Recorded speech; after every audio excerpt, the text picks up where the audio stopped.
बिस्मिल्लाहिर्रहमानिर्रहीम। मैं अब्दुल हटक आप लोगों की खिदमत में एक बार फिर हाज़िर हैं। आज जो है वो हम आप लोगों के साथ डिस्ट्रिक्ट हेडक्वार्टर अस्पताल के हवाले से बात करेंगे कि नर्सिंग स्टाफ ने जो गुज़िश्ता रोज़ एहतजाज किया है, उन्होंने मुतालबा किया है कि एमएस साहब को तब्दील किया जाए, क्योंकि वो उनका जो लहजा है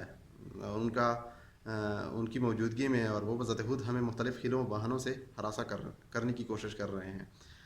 इस एहतजाजी मुज़ाहिरीन और असिस्टेंट कमिश्नर करक के माबैन जो है वो मुज़ाकरात भी हुए, लेकिन वो नाकामी के शिकार हो चुके हैं, जिसकी वजह से नर्सिंग स्टाफ ने अपना जो है वो एहतजाज 3 रोज़ तक अलामती एहतजाज जारी रखने का फ़ैसला किया है। और अगर फिर भी सूबाई हुकूमत ने इन मसाइल पर तवज्जो नहीं दी, एमएस को ट्रांसफ़र न किया, तो शायद ये एहतजाज सूबाई सतह पर लेके जाएंगे। इन मामलात के हवाले से हम पहले भी इस पर नज़र रखे हुए थे और हमने सोर्सेज लगाए हुए थे कि इसका बैकग्राउंड क्या है।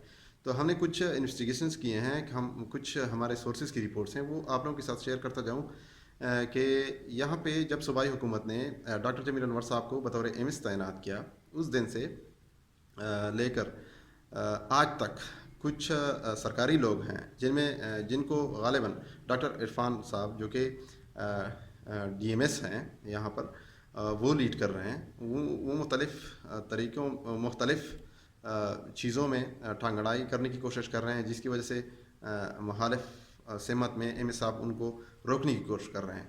तो ये जो चोरी चकारी है उनकी माबैन जो थी वो कई महीनों से जारी है। तब सूबाई हुकूमत ने एक और आर्डर जारी किया कि एम साहब को उनके ओहदे से हटाकर सर्जन के ओहदे पर रखा, लेकिन सर्जन साहब ने फिर कोर्ट से रजू करके स्टे हासिल की, जिसकी वजह से वो बदस्तूर बतौर एमएस काम कर रहे हैं।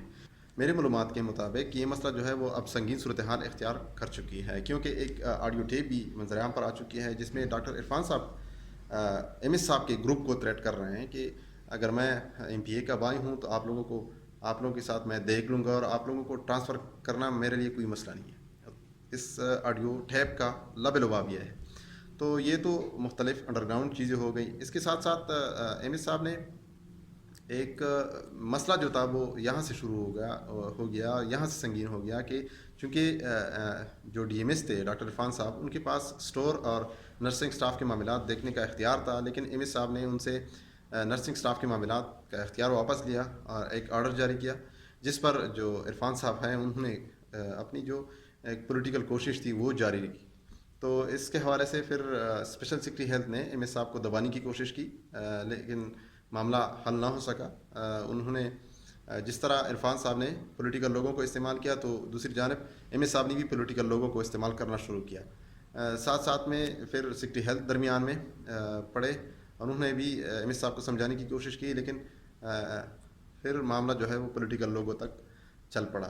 एक तरफ एमपीए आसिया सालेह हटक साहिबा अपने भाई के लिए लड़ रही है। उनकी कोशिश ये है कि एमएस साहब को किसी भी तरीके से यहाँ से ट्रांसफ़र किया जाए कभी।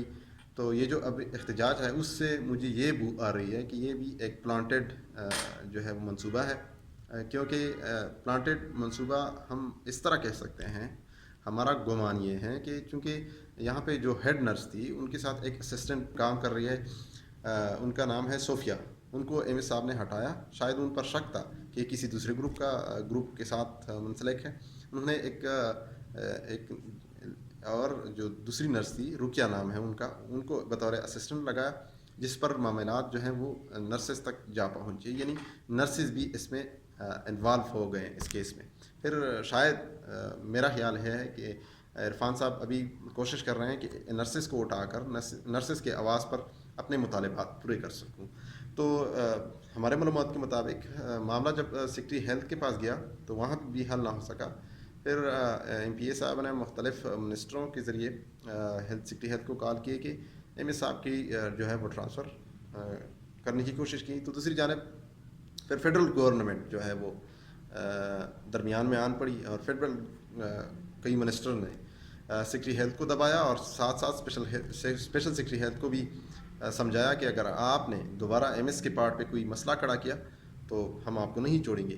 तो इससे मैं ये नतीजा भी अखज़ कर सकता हूँ कि पहले शायद एमएनए साहब एमपीएस के साथ लड़ रहे थे डिस्ट्रिक्ट हेडक्वार्टर अस्पताल के इश्यूज़ के हवाले से, और अब जो है हुकूमत और اور حکومت کے مابین مسئلہ جو ہے وہ کڑا ہو گیا ہے، کیونکہ ایک طرف ایم پی اے صاحبہ جو ہے وہ آسیہ صالح ہٹک صاحبہ وہ ایم ایس کے خلاف کڑی ہے، اور جبکہ فیڈرل گورنمنٹ ہے یعنی ایم این اے صاحب جو ہے وہ ایم ایس کو ڈیفینڈ کر رہے ہیں.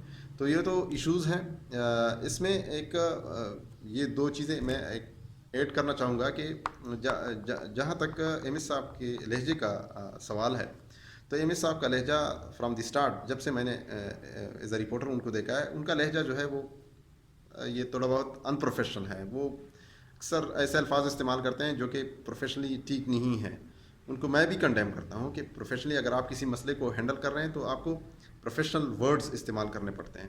تو اس لہجے کو اب ایشو بنا کر اپنا جو دوسرا گروہ ہے وہ اپنے جو مطالبات ہیں یا جو اپنی چیزیں ہیں وہ ٹھیک کرنے کی کوشش کر رہے ہیں. ساتھ ساتھ یہ ایشو بھی، ایک سوال یہ بھی ہے کہ ہیلتھ پروفیشنلز نے ہمیں بتایا ہے، ہمارے سورسز کی جی رپورٹس ہیں وہ یہ ہے کہ کس طرح ایک بندہ جو ہے وہ 2-3 سال کے ایکسپیرینس کے ساتھ جو ہے وہ ڈی ایم ایس بن سکتا ہے. اور حالانکہ جب سے یہ حکومت آئی ہے تب سے عرفان صاحب ڈی ایم ایس کے عہدے پر براجمان ہو چکے ہیں. اور فخر عالم صاحب جہاں پہ بطور ایم ایس کام کر رہے تھے، شاید وہ شریف النفس تھے یا ان کو انتظامی امور کا تجربہ نہیں تھا. تو اس کے دور میں تو عرفان صاحب ٹھیک ٹھاک معاملات چلا رہے تھے اور سسٹم کو چلانے کی کوشش کر رہے تھے. لیکن اب جب ایم ایس صاحب ڈاکٹر جمیل انور صاحب یہاں پر آئے ہوئے ہیں تو پتہ نہیں ان کو کیا مسئلہ ہے. شاید وہ ٹانگڑائی کی بات ہے کہ وہ ان کو یہ سمجھ آ گئی ہوگی کہ میں ایم پی اے کا بھائی ہوں، اگر میں کوئی کسی ایشو پہ میں ڈائریکشنز دوں یا میں کیا کرنا چاہوں وہ نہ ہو تو یہ تو اچھا نہیں ہوگا. تو یہ ایشو ہوگا. اور ساتھ ساتھ یہ جو آڈیو ٹیپ کی بات ہے وہ یہ ہے کہ اگر آڈیو ٹیپ میں ڈاکٹر عرفان صاحب جو کہ بطور ڈی ایم ایس یہاں پہ سرو کر رہے ہیں، کہ اگر وہ تھریٹ کر رہے ہیں، آڈیو ٹیپ ہے، تو یہ تو ایک سابقہ صوبائی حکومت نے کنفلکٹ آف انٹرسٹ بل 2015 جو تھا وہ منظور کیا ہوا تھا، اس کے رولز کے مطابق، اس کے قواعد کے مطابق یہ تو ٹھیک ٹاک چارج کیس ہے. اگر ایک سرکاری افسر جو ہے وہ کسی اپنے ماتحت لوگوں کو تھریٹ کر رہے ہیں، وہ بھی آڈیو کی صورت میں، تو اور مجھے سمجھ نہیں آ رہی کہ جن لوگوں کو تھریٹ کر رہے ہیں، جس گروپ کو تھریٹ کر رہے ہیں، وہ کیوں ان کے خلاف پولیس اسٹیشن سے رجوع نہیں کرتے. کیونکہ یہ پروفیشنل معاملات جو ہوتے ہیں، جو سرکاری معاملات ہوتے ہیں، وہ کسی کی ذاتی معاملات نہیں ہوتے، وہ پروفیشنل طریقے سے حل کرنے چاہیے. میں نے جب بھی کوئی بھی بلاگ ریکارڈ کیا ہے سرکاری ایشو پہ، میں نے ہمیشہ یہ تجویز دی ہے کہ معاملات جو ہوتے ہیں ایک دوسرے کے دائرہ اختیار میں آپ مداخلت نہ کریں، ادارے ٹھیک ہوتے جائیں گے اور عوام کو ریلیف ملتا جائے گا.